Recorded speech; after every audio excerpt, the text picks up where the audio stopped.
عليكم ورحمة الله وبركاته. بسم الله والحمد لله والصلاة والسلام على رسول الله وعلى آله وصحبه أجمعين أما بعد. ബഹുമാനം നിറഞ്ഞ ഉലമാക്കൾ, അതുപോലെ തന്നെ ഉമറാക്കൾ, നേതാക്കൾ,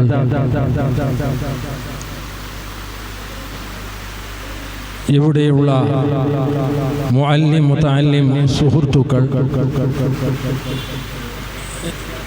വിദ്യാർത്ഥിനികൾ, അതുപോലെ തന്നെ എൻ്റെ സഹപ്രവർത്തകൻ കൂടിയായ ഇബ്രാഹിം ഹാജി,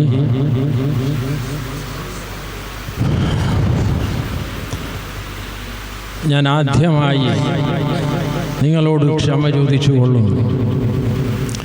കാരണം ഈ പരിപാടി അസ്ർ നിസ്കാരത്തിന് ശേഷം 4:30 മണിക്കായിരുന്നു നടക്കേണ്ടത്.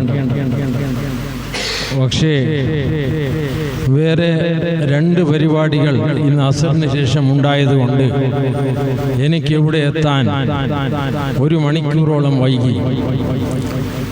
അതിന് ഞാൻ നിങ്ങളോട് ക്ഷമ ചോദിക്കുന്നു. നിങ്ങളെല്ലാവരും മാഫ് ചെയ്യണം. ആരും തെറ്റിദ്ധരിക്കരുത്, ദേഷ്യപ്പെടരുത്. അല്ല, എല്ലാവരും മാഫാക്കുന്നല്ലേ? അല്ല, നിങ്ങൾ ബേജാറ് മനസ്സിലേ വെക്കുന്നാരാ?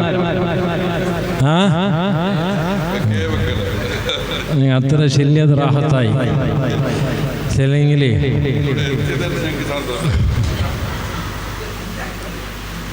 ಅಪ್ಪೋ ಒಂದು ಸ್ಟೇಟ್ಮೆಂಟ್ ನಾವು ಸಾಧಾರಣ ಕೇಳ್ತಾ ಇದ್ದೇವೆ. ಏನು, ಮದ್ರಸಾಗಳಲ್ಲಿ, ಮುಸ್ಲಿಂ ಮದ್ರಸಾಗಳಲ್ಲಿ ಕಲಿಸುವುದು ಏನನ್ನು, ಅದಕ್ಕೆ ಉತ್ತರ ಅವರೇ ನೀಡುತ್ತಾರೆ, ನಾವಲ್ಲ. ಅಲ್ಲಿ ಭಯೋತ್ಪಾದನೆಯನ್ನು ಕಲಿಸಲಾಗುತ್ತಿದೆ. ಆದರೆ ಶಾಂತಿಯಿಂದ, ಸಮಾಧಾನದಿಂದ, ಸತ್ಯದಲ್ಲಿ ಹಾಗೂ ನ್ಯಾಯ, ನೀತಿ, ಅರಿವು, ಇಲ್ಮ್ ಇದೆಲ್ಲವೂ ಇರುವ ಒಬ್ಬರಿಗೆ ಮದ್ರಸಾದಲ್ಲಿ ಭಯೋತ್ಪಾದನೆಯನ್ನು ಕಲಿಸುತ್ತಾರೆ ಎಂದರೆ ಬಹಳ ದೊಡ್ಡ ತಪ್ಪು. ಆ ಸ್ಟೇಟ್ಮೆಂಟೇ ಬಹಳ ದೊಡ್ಡ ತಪ್ಪು. ಯಾಕಂದರೆ ಮದ್ರಸಾದಲ್ಲಿ ಕಲಿಸುವುದು ಇಲ್ಮನ್ನು ಮಾತ್ರ. ಆ ಇಲ್ಮ್ ಅದು ಎಲ್ಲಿಂದ ಬಂತು? ಅದು ಅಲ್ಲಾಹು ಕೊಟ್ಟಂತಹ ಬಹಳ ದೊಡ್ಡ ಒಂದು ಗಿಫ್ಟ್. ಮನುಷ್ಯ ಸಮೂಹಕ್ಕೆ ಕೊಟ್ಟಂತಹ ಬಹಳ ದೊಡ್ಡ ಗಿಫ್ಟ್. ಪ್ರಪ್ರಥಮವಾಗಿ ಅವತರಿಸಿದ ಆಯತ್, ಅದರಲ್ಲಿ ಬರುವಂತಹ ಇಕ್ರ, ನೀವು ಓದಿರಿ.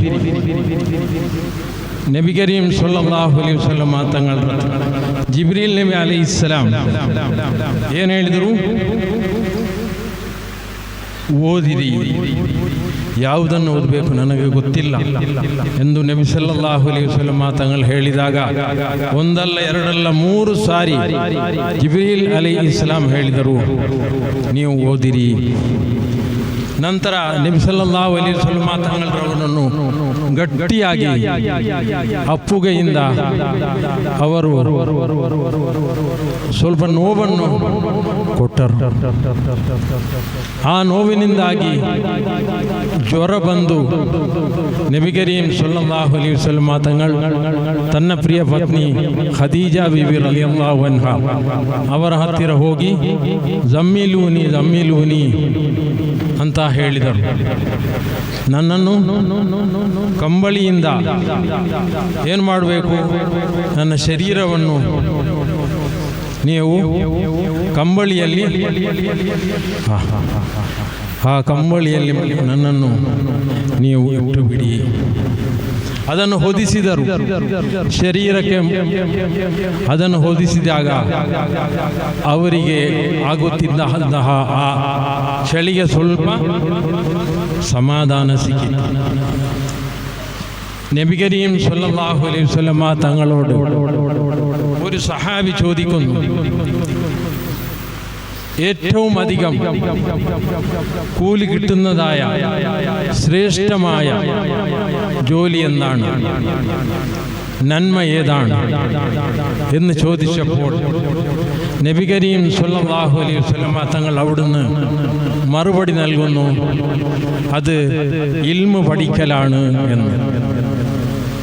അപ്പോൾ നിങ്ങൾ മനസ്സിലാക്കുക, ഇൽമു പഠിക്കുന്നതിന് അത്രയും വലിയ പവറുണ്ട്. പഠിക്കുന്ന കുട്ടികൾക്ക് പവറുണ്ട്. ദുആക്ക് ഇജാബത്ത് കിട്ടുന്ന കുട്ടികളാണത്, ഇൽമു പഠിക്കുന്ന കുട്ടികൾ. നാം അത് മനസ്സിലാക്കണം. നമ്മൾ ഇംഗ്ലീഷ് മീഡിയം സ്കൂളിന് കൊടുക്കുന്നത്ര ബഹുമാനം മദ്രസക്ക് നാം കൊടുക്കുന്നില്ല. എന്തുകൊണ്ട്? നമ്മൾക്കതിൻ്റെ മഹത്വം അറിയാത്തത് കൊണ്ട്. ആ മഹത്വം നമ്മൾ അറിഞ്ഞിരുന്നുവെങ്കിൽ നമ്മൾ എന്ത് ചെയ്യുമായിരുന്നു? ഇൽമു മാത്രം പഠിപ്പിക്കലായിരുന്നു നമ്മുടെ ജോലി. പക്ഷേ ഇന്ന് ആധുനിക ലോകത്ത് നമുക്ക് രണ്ട് വിദ്യാഭ്യാസവും വേണം.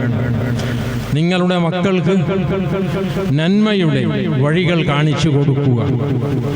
ലഹരിയുടെ വസ്തുക്കൾ, MDMA, ബ്രൗൺ ഷുഗർ, അതുപോലെ തന്നെ കഞ്ചാവ്, ഇതെല്ലാം നമ്മുടെ കുട്ടികൾക്ക് വളരെ സൗകര്യപ്രദമായി ഇപ്പോൾ കിട്ടുന്നു. ഒരു ചോക്ലേറ്റ് പോലത്തെ സാധനം, അത് കുട്ടികൾ തിന്നുമ്പോൾ നാം ചോദിച്ചാൽ പറയും, അത് ചോക്ലേറ്റ് അല്ലേ തിന്നിട്ട്. പക്ഷെ യഥാർത്ഥത്തിൽ അത് ചോക്ലേറ്റ് അല്ല, അത് മയക്കുമരുന്നാണ്. അധികം ആളുകൾക്കും അറിയില്ല ഈ ലഹരി വസ്തുക്കൾ കഴിക്കുന്നത് ഹറാമാണ് എന്ന്. അത് ഹലാലാണ് എന്നുള്ള ലാഘവത്തോടുകൂടെ അവർ അതിനെ അത്ര സീരിയസ് ആയിട്ട് എടുക്കുന്നില്ല. നാം മനസ്സിലാക്കണം, നമ്മുടെ കുട്ടികളുടെ ജീവിതം നഷ്ടപ്പെട്ടു പോവുകയാണ്, ആത്മീയത നഷ്ടപ്പെട്ടു പോവുകയാണ്. അപ്പോൾ നമ്മുടെ കുട്ടികൾക്ക് നല്ല ദീനിയായ വിദ്യാഭ്യാസം പഠിപ്പിക്കുകയും അവരെ നല്ല നിലയിൽ വളർത്തി നല്ല കുട്ടികളായി, സ്വാലിഹായ കുട്ടികളായി വാർത്തെടുക്കേണ്ടത് നമ്മുടെ കഴിവ് കൂടിയാണ്. ഞാൻ എൻ്റെ പ്രസംഗം നീട്ടിക്കൊണ്ടു പോകുന്നില്ല. ഇനിയും ഒരുപാട് ആളുകളുണ്ട് പ്രസംഗിക്കാൻ. അവർക്കെല്ലാം അള്ളാഹു ഖൈറ് ചെയ്യട്ടെ. ഈ മദ്രസക്ക് അള്ളാഹു ബർക്കത്ത് ചെയ്യട്ടെ. ഇതിന് സഹായിച്ചവർക്ക്, സഹകരിച്ചവർക്ക് അള്ളാഹു ബർക്കത്ത് ചെയ്യട്ടെ എന്ന് പ്രാർത്ഥിച്ചുകൊണ്ട് ബിസ്മില്ലാഹിർ റഹ്മാനിർ റഹീം എന്നുള്ള പരിശുദ്ധ വചനത്തോടുകൂടെ ഈ മഹത്തായ ഈ സ്ഥാപനവും ഈ പരിപാടിയും ഉദ്ഘാടനം ചെയ്തതായി ഞാൻ പ്രഖ്യാപിക്കുന്നു. വആഖിറു ദഅവാനാ അൽഹംദുലില്ലാഹി റബ്ബിൽ ആലമീൻ. അസ്സലാമു അലൈക്കും.